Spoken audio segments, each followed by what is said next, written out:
땅을 얻기 위한 싸움, 구원을 이루어가는 거룩의 싸움, 성화의 싸움에 자기 자신을 드릴 때에 우리는 이제 그 한 발을 내디딘 그 자리에서 섭리의 하나님의 섭리를 경험하게 된다라고 말씀을 나누었습니다. 섭리하시는 하나님께서 마치 우연처럼 보이고 마치 행운처럼 보이는 일들의 연속을 통하여서 하나님이 그들을 보호해 주시고 또 하나님이 그들을 위로하시고 또 그들에게 용기를 주시고 또 그들을 건져내시는 그런 하나님의 섭리를 경험하게 됩니다. 오늘 본문 말씀은 쭉 이어서 하나님의 섭리의 또 다른 측면, 또 다른 어떤 부분들을 경험하게 하는데 그것은 바로 구원의 하나님의 구원을 경험하게 하신다라는 것을 오늘 본문이 우리에게 보여주고 있습니다. 사실 본문 전체를 읽었을 때에 15절부터 24절까지는 온통 구원에 관한 말씀이라는 것을 보게 되고 먼저 이 구원에 대해서 정탐꾼의 관점, 정탐꾼을 통해서 드러난 구원과 라합이라는 사람에게서 드러난 구원을 나누어서 한번 살펴보려고 하는데요.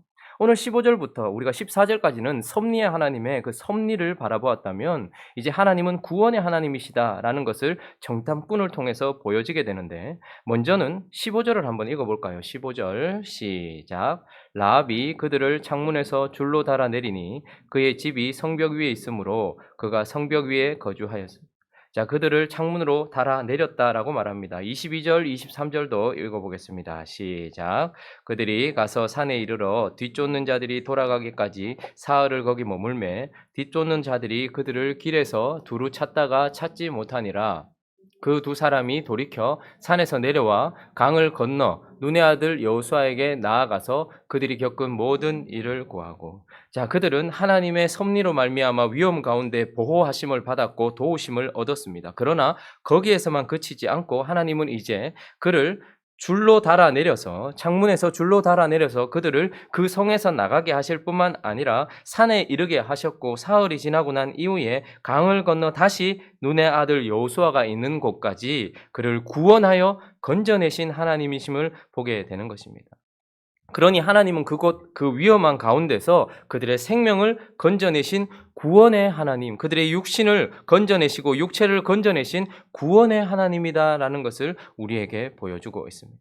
그러나 이 구원은 그들의 생명만 건진 것으로 그치지 않고 24절로 이어지는데 또 24절도 한번 읽어볼까요? 24절 읽습니다. 시작.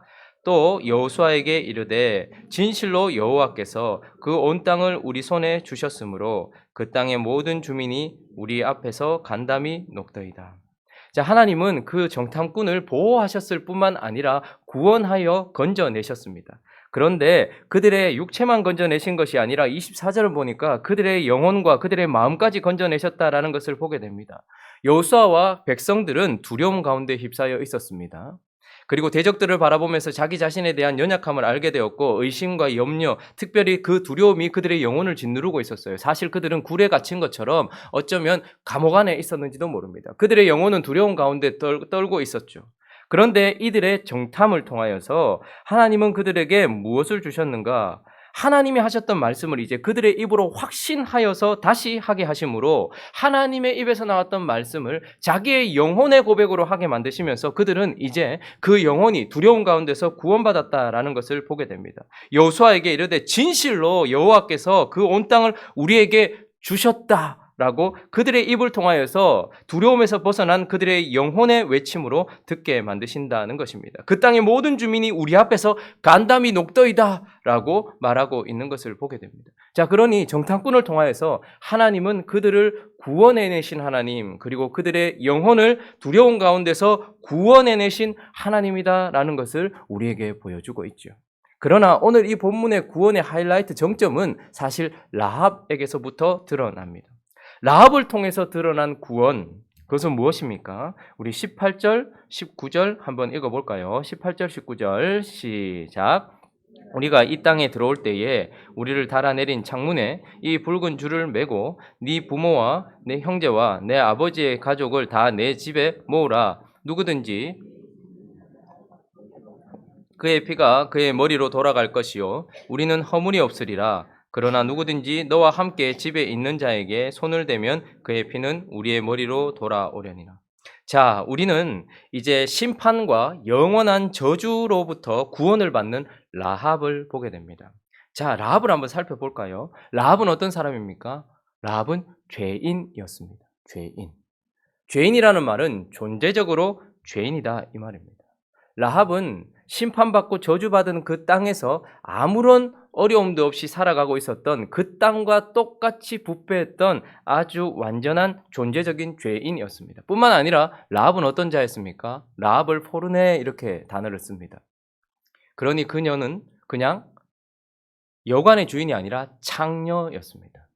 우리가 여리고 성에서 살았던 사람들의 이름을 딱 두 사람을 알게 되는데 한 사람은 라합이고 또 한 사람은 예수님이 만났던 여리고성에서 만났던 삭개오입니다. 창기와 세리이죠. 자, 그러니 라합은 죄인이었습니다. 자, 그리고 라합이 살고 있었던 그곳은 그가 죄인이었다는 것뿐만 아니라 그 땅은 그리고 라합은 정죄 아래에 있었다라는 것입니다. 그에게 남아 있었던 것은 심판과 불과 영원한 저주밖에 없었던 것이죠. 우리가 창세기 15장 16절을 보면 한번 가볼까요? 창세기 15장 16절을 보면 이 땅을 우리가 보통 보면 하나님께서 자기 백성에게 땅 주시려고 전멸시키시고 이거 너무 심한 것 아닌가 이런 생각을 할지 모르겠지만 한번 보십시오. 15장 16절만 한번 읽어보겠습니다. 아브라함에게 약속을 하실 때에 하나님께서 주셨던 말씀인데 18페이지 구약성경 16절 읽어보겠습니다. 시작. 내 자손은 4대 만에 이 땅으로 돌아오리니 이는 아모리 족속의 죄악이 아직 가득 차지 아니함이니라 하시더. 자, 하나님이 하나님의 백성에게 땅을 약속하셨지만 그 땅을 바로 주지 않고 4대 만에 그 4대 동안 하나님의 백성들은 이집트라는 곳에서 부르짖으면서 노예로 살았습니다. 500년 가까이를 노예로 사는 것까지도 하나님께서 감당하셨던 이유는 무엇이냐면 아직까지 아모리 족속, 이 가나안 땅에 있는 족속들의 죄가 완전히 차지 않았다 이 말입니다. 그러니 하나님은 끝까지 지켜보셨고 끝까지 돌아오기를 바라셨고 끝까지 그들이 회개하기를 바라고 계셨으며 하나님이 참으신 기간은 4대가 넘어갔단 말입니다. 500년 가까이를 그냥 그렇게 있었는데도 불구하고 그 땅은 여전히 변화되지 않고 더욱더 더러워졌던 땅. 그래서 이제 그 땅은 남은 것이 심판밖에 없고 저주밖에 없는 땅. 그래서 라합은 존재적으로 죄인이었고 창기였고 뿐만 아니라 하나님의 정죄, 심판 아래에 있는 사람이었다라고 말씀합니다. 자, 그런데 그런 라합에게 무엇이 들립니까? 하나님의 말씀과 하나님에 관하여 들려지기 시작했다라는 것입니다. 자, 여호수아 어제 우리가 살펴봤던 여호수아 2장 9절을 한번 볼까요? 여호수아 2장 9절. 한번 읽어볼까요? 2장 9절부터 11절까지 한번 읽어보겠습니다. 말하되, 자 읽습니다. 시작. 말하되 여호와께서 이 땅을 너희에게 주신 줄을 내가 아노라. 우리가 너희를 심히 두려워하고 이 땅 주민들이 다 너희 앞에서 간담이 농나니 이는 너희가 애굽에서 나올 때에 여호와께서 너희 앞에서 홍해물을 마르게 하신 일과 너희가 요단 저쪽에 있는 아모리 사람의 두 왕 시온과 옥에게 행한 일 곧 그들을 전멸시킨 일을 우리가 들었음이니라. 우리가 듣자 곧 마음이 녹았고 너희로 말미암아 사람이 정신을 잃었나니 너희의 하나님 여호와는 위로는 하늘에서도 아래로는 땅에서도 하나님이시니라. 자, 라합뿐만 아니라 여리고와 가나안 전체가 들었던 말씀이 있었습니다. 그것은 바로 하나님이었습니다. 그는 여호와고 그 여호와 하나님이 지금까지 길이 참으셨고 400년이 지나고 4대가 지나고 난 이후에 500년 가까운 시간을 참으신 하나님이 이제 자기 백성에게 드디어 이 땅을 주시겠다라는 것을 내가 들었다. 하나님께서 이 땅을 너희에게 주셨다는 말씀을 내가 들었다. 뿐만 아니라 너희가 나올 때에 이집트를 박살내고 나오신 하나님에 대하여 내가 들었고 요단 동편에 있는 시온과 옥에게 어떻게 했는지를 내가 들었다. 들었으므로 우리 모두가 간담이 녹았지만 그러나 어떻게 됩니까? 그 말씀이 실제로 실효하였던 자. 그녀가 들었던 말씀은 사실은 율법과 같은 심판의 메시지였습니다. 우리가 복음으로 돌아올 때도 우리가 복음을 듣지만 그 복음 전에 먼저 우리가 하나님 앞에 죄인이라는 것과 또 우리가 정죄 아래 있다라는 이 심판의 메시지를 먼저 듣게 되는 것처럼 그 여인도 하나님의 말씀을 듣때에 이곳에 심판이 임할 것이라는 그 정죄의 말씀, 심판의 메시지를 들었다라는 것입니다.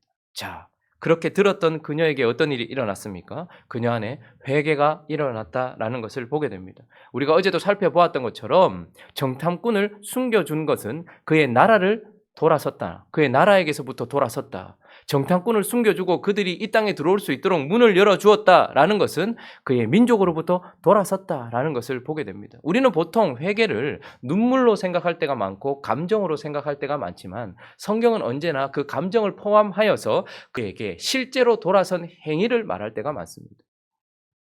이 여인은 가나안 입장에서 보았을 때, 여리고 입장에서 보았을 때에는 변절자입니다. 그러나 그 여인은 하나님 편에서 보았을 때는 죄와 그의 나라와 그의 민족과 그의 삶에서 돌이켜서 하나님께로 돌아선 회개한 사람이었다라는 것을 보게 되는 것이죠. 자신의 나라와 민족과 삶으로부터 돌아선 회개가 있은 여인이었다라는 것을 보게 되죠. 뿐만 아니라 지금 네 가지를 살펴보았습니다. 첫째, 그녀는 죄인이었고, 둘째, 그녀는 정죄 아래 있었고, 셋째, 그녀는 하나님의 메시지를 들었고, 넷째, 그녀는 그 메시지에 회개함으로 돌아섰다. 다섯째는 무엇일까요? 그 여인에게 나타나는 가장 뛰어난 부분, 바로 믿음이라는 것입니다. 히브리서는 라합이 믿음으로 이렇게 설명을 하고 있습니다. 라합의 모든 행위는 믿음이었다라고 말씀합니다. 라합이 하나님을 부르는 호칭이 무엇입니까? 여호와입니다. 그러니 언약을 하시고 그 언약을 성취하시는 여호와를 믿는 믿음이 그에게 있었다라는 것을 우리에게 보여주고 있는 것입니다. 그래서 그 여인이 내가 이 땅을 너희에게 주었다라는 여호와의 이름을 들었다. 내가 그 여호와를 믿는다. 나는 이 땅을 하나님께서 너희에게 주실 줄 믿게 되었다. 이 말은 하나님을 믿게 되었다라는 것입니다. 그 나라를 돌이키고 그 나라의 민족을 배반한 것 정도가 아니라 돌이켜서 하나님을 믿게 되었다. 뿐만 아니라 우리가 읽었던 18절도 보면 우리가 이 땅에 들어올 때에 우리를 달아내린 창문에 이 붉은 줄을 매달아라 라고 말하는 그 약속의 말씀을 믿었다라는 것입니다. 그 정탐꾼과 함께 그 약속을 한 그 약속 자체를 믿었다라는 것이고, 또 하나는 무엇입니까? 그 집에 누구든지 내 집의 문을 나가서 거리로 가면 그의 피가 그의 머리로 돌아올 것이지만, 그러나 그래서 우리에게는 허물이 없지만 누구든지 너와 함께 집에 있으면 우리가 살릴 것이다 라고 말했던 그 말까지 믿었다라는 것이죠. 우리가 하나님을 믿었다라는 것은 하나님의 약속과 하나님의 말씀을 믿은 것으로 드러나는 것입니다. 자, 그러니 그 여인이 자신이 구원받을 수 있는 한 가지 이유가 있다면 자기 집에 붉은 줄을 달고 그 집에서 나오지 않는 거예요. 생명 전체를 걸고 자기 가족 전체를 걸고 그가 믿었던 것은 여호와고 그분의 약속이었습니다. 그러나 이 약속을 가만히 보면 그 집에 붉은 줄이 달려있고 모두 심판받는 그 자리에서 붉은 줄이 달려있는 붉은 표시가 있는 그 집만 심판받지 않는다라는 것은 하나님의 백성 이스라엘이 유월절을 지내던 방과 너무나도 닮아 있습니다. 하나님의 백성들이 고센 땅에 있으면서 이집트 전체에 죽음이 임했던 그때에 모두에게 죽음이 임하던 그 밤에 붉은 표시가 있었던 그 집안에 머물므로 말미암아서 그들은 구원을 얻었던 것이죠. 그러니 피를 발라라라고 하시는 여호와를 믿었고, 그리고 그 피를 바르고 그 집에서 나오지 않은 그분의 말씀을 믿었던 하나님의 백성들의 구원을 주었던 믿음과 똑같은 믿음이 지금 라합에게서 드러나고 있는 것입니다. 자, 그러니 그 여인은 죄인이었지만, 정죄 아래 있었지만 하나님의 심판의 메시지를 듣고 회개하고 돌이켰을 뿐만 아니라 하나님을 믿었다라는 것을 우리에게 보여주고 있고, 그러나 그것만이 아니라 그 여인은 그의 회개와 믿음을 행위로 증명해낸 여인이다라는 것을 또한 보게 됩니다. 자, 우리가 한번 상상해 보죠. 여리고가 지금 무너지고 있습니다. 여리고가 지금 심판받고 있습니다. 모든 사람들이 죽음 가운데 있는데 딱 하나 죽음을 넘어간 이 유월한 한 집을 보니까 다른 구별이 하나도 없고 다른 집과 다른 것이라고는 창문에 붉은 표시 하나 있는 게 그게 전부예요. 그러나 겉으로 보기에는 다른 집과 라합의 집의 차이는 붉은 표시 하나이지만 그 붉은 표시 안에는 무엇이 있는 것입니까? 그의 회개와 믿음 전체가 행위로 담겨 있는 것입니다. 정탐꾼이 왔던 그 순간 생명을 걸고서 이미 정탐꾼들을 자기 집에 숨겼던 그 여인의 행위는 그가 확실히 돌아섰다라는 것을 보여주는 증명이었습니다. 뿐만 아니라 붉은 줄을 달아라. 그것이 뭐 그리 대단하다고. 전쟁통에 보겠나? 무너지는데 보겠나? 그런 생각을 할지도 몰라요. 그러나 붉은 줄로 그것을 표시함으로 내가 이 안에 있을 것이다라고 말했을 뿐만 아니라 자신의 모든 가족들을 거리로 나가게 하지 않고 집안에 머물게 했던 그 행위 한번 생각해 보십시오. 우리는 쉽게 그 뭐 붉은 줄 달고 그 집안에 있으면 산다 하니까 뭐 그렇게 했겠지라고 생각하지만 여리고성은 처음에 어떤 심판을 받았습니까? 여리고 성벽이 어떻게 됩니까? 무너져요. 라합의 집은 어디에 있습니까? 성벽 위에 있어요. 집안에 머물러 있는다라는 것 자체가 사실은 불가능한 일입니다. 저는 이런 생각을 해봅니다. 모든 성벽이 무너지지만 라합의 집에 있었던 그 성벽만은 하나님은 어떻게 해서든 버티게 하셨을 것이라는 생각이 들어요. 높이가 9m입니다. 넓이가 4m가 넘습니다. 그러니 집을 짓기에 충분했겠죠. 그러나 성 안에 벽이 하나 있고 외벽이 있는데 이 창기였던 여인의 집은 외벽에 있었어요. 그러니까 아주 변방에 있는 위험한 곳에 있었단 말이죠. 그럼에도 불구하고 네가 만약에 집 밖에 나간다면 집 밖에 나간 모든 사람들은 다 죽는다. 이 말을 믿고 집 안에 머물러 있는다. 여러분 지진이 나봐서 아시지 않습니까? 집 안에 머물러 있는 거 쉽지 않습니다. 그 말 믿고 그 말 믿고 어떻게 여기 있냐. 나가야 살지 라고 생각했을지 몰라요.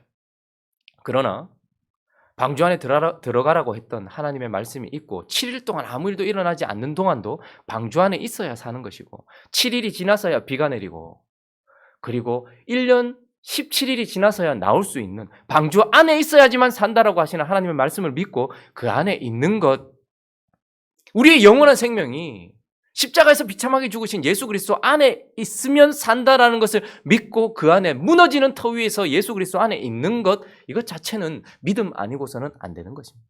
그런데 이 믿음이 행위로 드러났다라는 것을 보게 되는 것이죠. 자, 그 여인은 죄인이었지만 심판과 영원한 저주 아래에 있는 정죄 아래에 있었지만 하나님의 메시지, 심판의 메시지를 듣고서 회개하고 돌이키고 믿음으로 하나님께 반응하였을 뿐만 아니라 행위로 그것을 증명해낸 여인이었고 마지막으로 그 여인은 그리스도 안에 있음으로 말미암아 완전히 구원을 받았다라는 것을 보게 됩니다. 우리가 살펴보았던 마태복음에 족보가 나오는데 마태복음 1장에 한번 가볼까요? 마태복음 1장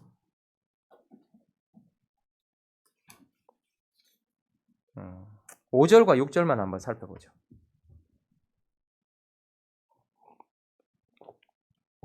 읽어보겠습니다. 시작. 살몬은 라합에게서 보아스를 낳고 보아스는 루색에서 오벳을 낳고 오벳은 이새를 낳고 이새는 다윗 왕을 낳은 요까지.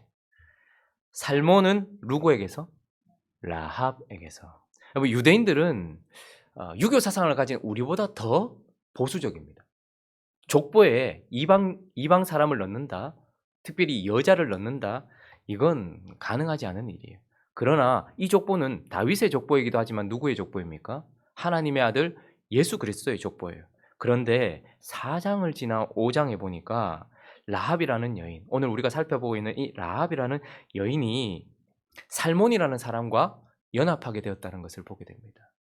심판 아래 있었고 정죄 아래 있었던 그 여인이 구원받은 하나님의 백성과 연합하여서 이새를 낳고 이새는 다윗 왕을 낳았다. 그래서 그녀는 하나님의 백성 안에 들어가게 되었다. 하나님의 백성, 하나님 안에 들어가게 되었다. 그러니까 이스라엘 안에 들어가게 되었다. 라는 것만 말하지 않고 18절부터 보면 예수 그리스도에 대한 말씀이 나와요.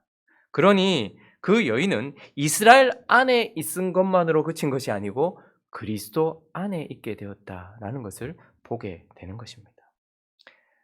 오늘 우리는 이 라합을 통하여서 하나님의 구원을 또 보게 되는 것이죠. 자, 말씀을 한번 정리해 볼까요? 본문을 통해서 우리가 14절까지는 하나님의 섭리와 그분의 섭리하심을 보았습니다. 15절부터 24절까지는 온통 구원에 관한 말씀입니다. 어떻습니까? 정탐꾼들의 생명을 건져내신 육체를 건져내시는 구원을 우리에게 보여주고 있습니다. 뿐만 아니라 정탐꾼들과 이스라엘 백성 전체의 영혼을 건져내시는 영혼을 구원하시는 하나님을 보여주고 계십니다. 라합을 통하여서 영원한 정죄로부터 영원히 구원해내시는 영원한 구원을 주시는 하나님을 우리에게 보여주고 있는 것입니다. 자, 하나님 앞에 하나님이 부르신 그 자리에서 거룩의 싸움, 성화의 싸움을 싸우는 자에게 하나님은 성화를 지키는 자기 자신의 성화를 위하여 싸우는 사람에게 섭리하시는 섭리를 보여주시고 구원하시는 구원을 보여주시는 거예요. 우리가 그것을 요구하지 않아도 우리가 거룩의 싸움에 거룩하기 위한 싸움. 우리는 이집트에서 벗어났는지 모르겠습니다. 그래서 하나님의 자녀된 칭의를 얻고 그분이 주신 신분을 얻었는지는 모르겠습니다. 그러나 하나님께서 우리에게 가나안으로 들어가라고 말씀하셨고 그곳에서 이제 거룩을 위한 싸움을 하라고 하셨습니다. 그때에 우리가 경험하게 되는 것은 그분의 섭리로 말미암는 보호하심과 위로하심과 용기 주심과 건져내심이에요. 뿐만 아니라 그렇게 성화의 과정 속에서 우리 자신을 들여 거룩의 싸움을 할 때에 하나님은 우리의 몸을 건져내시고 우리의 마음을 건져내시고 우리를 영원히 건져내시는 구원의 하나님을 경험하게 되는 것입니다. 그러나 뿐만 아니라 내가 거룩을 추구하는 이 성화의 과정에 나 자신을 들이면 나도 모르게 혹은 내가 알고서 하나님의 뜻에 쓰임받아서 누군가를 보호하고 지키는데 하나님의 뜻을 이루는데 쓰임받게 되는 거예요. 우리는 우리 스스로가 자꾸 하나님께 쓰임받기를 원하고 하나님께 헌신하기를 원합니다. 그러나 우리 자신이 하나님께서 나 자신을 향한 거룩의 싸움을 하게 할 때 그때에 하나님은 우리를 사용하신다라는 것과 또한 우리가 우리 자신의 거룩의 싸움을 하다가 누군가를 영원히 구원하는데 쓰임받는다라는 것도 보게 되는 것입니다. 정탐꾼들은 예수 그리스도가 오시고 다윗이 오게 될 그 길을 예비할 구원을 자기가 이룰 것이라고 계획도 하지 못했고 생각도 하지 못했을 거예요. 그러나 자신의 거룩을 위한 싸움을 하다가 누군가를 구원하기도 한다는 것을 보게 되는 것입니다. 우리에게 있어서 중요한 것은 무엇입니까? 하나님의 뜻을 이루는 것이고 이 땅에 남겨진 하나님의 백성을 구원하는 것 아니겠습니까? 그러나 이 일을 어디에서 보게 되는 것입니까? 내가 나에게 주어진 성화의 싸움을 하며 땅을 얻기 위한 하나님께서 내게 주신 거룩의 싸움을 할 때에 이 모든 일들이 하나님에 의하여 또한 순종으로 한 발을 내디딘 우리를 통하여 이 모든 일들이 이루어지고 있다는 것을 기억하면서 나 자신을 위한 거룩의 싸움은 이기적인 나만을 위한 싸움이 아닌 것입니다. 하나님을 위한 싸움이요 열방을 위한 싸움이라는 것을 기억하면서 섭리의 하나님, 구원의 하나님을 마음껏 경험하도록 거룩한 싸움을 오늘도 싸워가는 저와 여러분 되시기를 예수 그리스도의 이름으로 축원합니다. 같이 한번 기도하겠습니다. 본문을 쭉 다시 한번 살펴보십시오. 온통 하나님의 섭리와 하나님의 구원으로 가득 찬 붉은 빛으로 가득 찬 2장이라는 것을 보게 됩니다. 도대체 그 붉은 것이 무엇이기에? 그러나 우리는 그것을 통하여서 하나님의 섭리와 구원을 보게 되는 것입니다. 내가 이 구원과 섭리를 보는 현장은 어디라고요? 거룩의 싸움에 나 자신을 실제로 드릴 때 우리가 그러므로 나 자신의 거룩의 싸움을 힘껏 해나가는 우리가 될 수 있게 달라고 그리고 하나님의 역사하심이 드러나서 하나님의 섭리도 경험하고 하나님의 보호하심과 하나님의 구원하심도 경험하는 우리가 될 수 있게 달라고 또 각자의 기도 제목들을 가지고 함께 기도하며 나가도록 하겠습니다. 기도하겠습니다.